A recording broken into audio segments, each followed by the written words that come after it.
High ಹೌದಾ ಹೌದಾ ಹೌದು ಓ ಮುಗಿತು ಹೋಗು ಸಿಂಧು ನೋಡ್ತಾಳೆ ಸೀರಿಯಸ್ಲಿ. ಓಕೆ, ನಿಮ್ಮ ಹೆಸರೇನಂದ್ರಿ? ಹಾಯ್, ಮಂಜುನಾಥ್, ಮಂಜುನಾಥ್, ಧರ್ಮಸ್ಥಳ. ಧರ್ಮಸ್ಥಳ. ಓಕೆ, ಮಂಜುನಾಥ್ಗೆ ಕ್ರಶ್ ಇದ್ದಾರಾ? ಹಾಂ ಇದ್ದಾರೆ ಸರ್. ಫಸ್ಟ್ ಕ್ರಶ್ ನೆನಪಿದೆಯಾ? ಹಾಂ ಇದೆ. ಹೆಸರು ನೆನಪಿದೆಯಾ? ಹಾಂ ಇದೆ. ಓಕೆ, ಆ ಫಸ್ಟ್ ಕ್ರಶ್ ಹೆಸರು ನಮ್ಮ ಹತ್ರ ನೆನಪಲ್ಲಿ ಇಟ್ಕೊಳ್ಳಿ.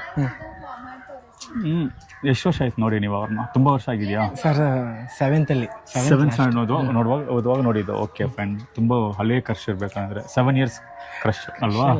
ಫ್ರೆಂಡು. ಓಕೆ, ಅವ್ರ ಹೆಸರನ್ನ ಮಾತ್ರ ಯೋಚನೆ ಮಾಡ್ಕೊಳ್ಳಿ. ಅವ್ರು ಬಂದ್ಬಿಟ್ಟು ಇವಾಗ ಇಲ್ಲಿಗೆ ಬರೋ ಹತ್ರ ಯೋಚನೆ ಮಾಡ್ಕೊಳ್ಳಿ. ಯೋಚನೆ ಮಾಡಿಬಿಟ್ಟು ನಿಮ್ಗೆ ಶೇಕನ್ ಕೊಡೋ ಹತ್ರ ಯೋಚನೆ ಮಾಡ್ಕೊಳ್ಳಿ. ಹಾಂ, ಓಕೆ. ಇವಾಗ ಅವ್ರ ಹೆಸರನ್ನ ಬಂದ್ಬಿಟ್ಟು ನೀವು ಮನಸ್ಸೊಳಗೆ ಹೇಳ್ತೀರಾ, ತಿರ್ಗಾ ರಿಪೀಟ್ ಮಾಡ್ತಾ ಇರ್ತೀರಾ.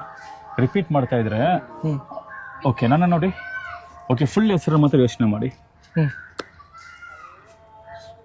ಓಕೆ ಓಕೆ, ಗೊತ್ತಾಗ್ತಿದೆ. ಅವ್ರ ಹೆಸರು ನಾನು ಹೇಳ್ತೀನಿ. ಅವ್ರು ನೀವು ಭೇಟಿ ಆದ್ರೆ ನೀವು ಏನಂತ ಹೇಳ್ತೀರಾ ಅವ್ರಿಗೆ? ಹಾಯ್ ಸಿಂಧು ಅಂತ ಹೇಳಿ. ಹೈ ಹೌದಾ ಹೌದು ಓ ಮುಗಿತು ಹೋಗು ಸಿಂಧು ನೋಡ್ತಾಳೆ ಸೀರಿಯಸ್ಲಿ. ಸಿಂಧು ತಾನೆ? ಹೌದು ಸರ್. ಸಿಂಧು ನೋಡ್ತಾಳೆ ವಿಡಿಯೋ. ಅದೇಗೆ ಸರ್? ಸಿಂಧು ನೋಡಿದ್ರೆ ಹಾಯ್ ಅಂತ ಹೇಳಿ ಅವ್ರಿಗೆ. ಮದುವೆ ಆಗಿತ್ತ ಅವಳಿಗೆ?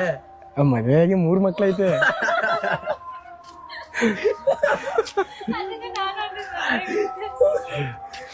ಸೂಪರ್. ಸಖತ್ತಾಗೈತೆ ಸರ್, ಸೂಪರ್. ಓಕೆ.